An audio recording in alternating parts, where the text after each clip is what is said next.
Hey everybody, this is Isaac, and the Miss Supranational 2023 is in the books, and Pauline Amelinckx has made it back to the Philippines, and so we just want to say congratulations to her for being runner-up, and also for Miss Ecuador for winning.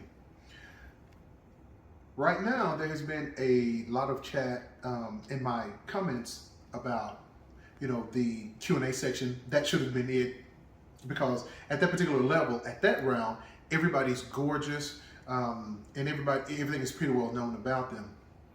And so for my thought, I kind of got into the whole pageant thing during this particular time.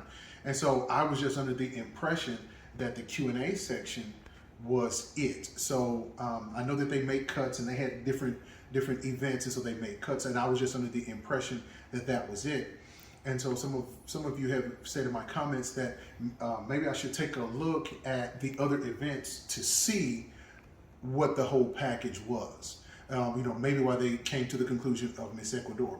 So now we're going to take a look at, this is the preliminary round for Miss Supranational. And so we're going to take a look at Pauline first.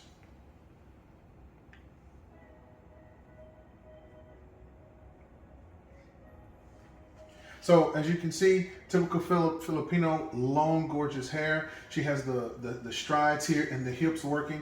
And so for those that are really body shaming her, she actually looks very, very nice in her swimsuit. So she gives a strong turn, and then again, the long strides toward the back, and the swagger that she has. So now we're gonna cue it up, and then we're gonna take a look at Miss Ecuador. All right, now we're going to take a look at Miss Ecuador's performance.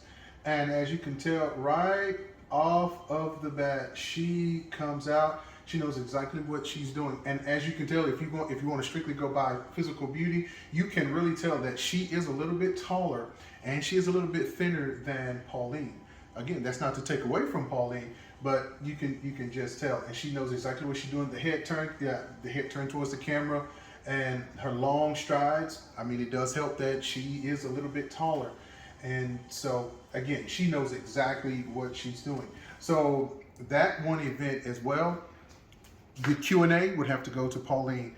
But as far as this, just between those two, for just discussing those two, I would have to give the swimsuit competition to Miss Ecuador. Right now, we're going to take a look at Pauline Amelinckx. This is the evening gown competition. So I wanted to take a moment to analyze that for you very quickly. One of the things I have always enjoyed about this particular part is normally they walk a little bit slower. You can really see the gown here. Really, it does flatter her, and it is the elegance, the way that she does her turns, and she's taking her time at gorgeous turn right there, and the elegance that she has is fantastic. Nice, quick, and very strong walk on the runway. So now we're going to take a look at Miss Ecuador. Now we're going to take a moment to look at Miss Ecuador's evening gown competition. And the color alone, everybody knows that when you wear red, that is really an attention getter. And as you can tell, looks like she almost fell right there. But anyway, I could be wrong. But as you watch her walk, the gown, perfect on her.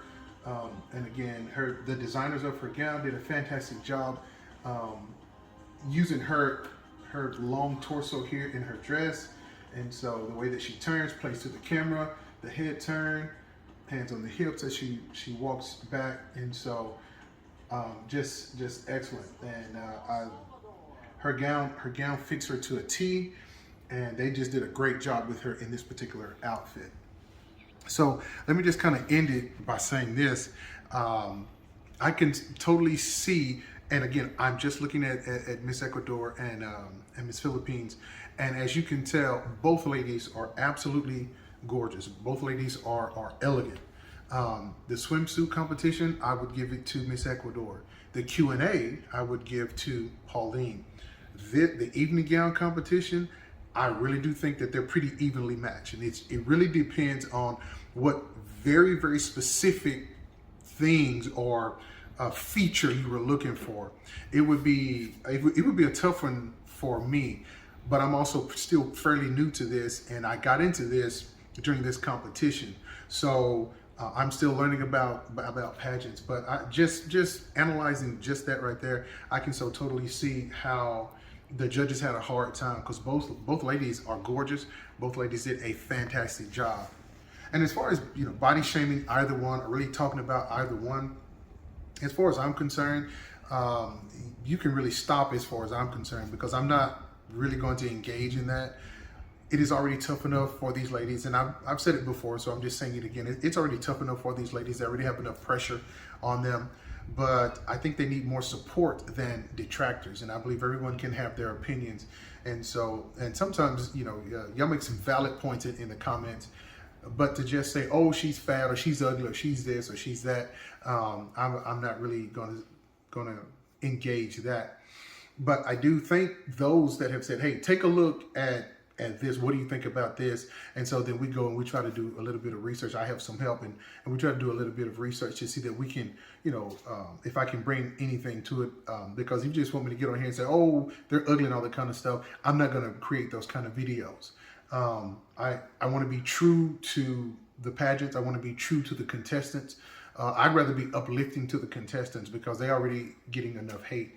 So those of you that have taken a few moments to like our videos, certainly do appreciate that. If you've subscribed, if you've sent me a message, say, hey, keep doing what you're doing, we like what you're doing, look at this, or look at a previous competition. Maybe that'll help you kind of guide your thoughts in this process. I certainly want to take a moment to say thank you. And if you've got any comments, I'd love to hear them. You guys, you take care. This is Isaac. I'm signing off.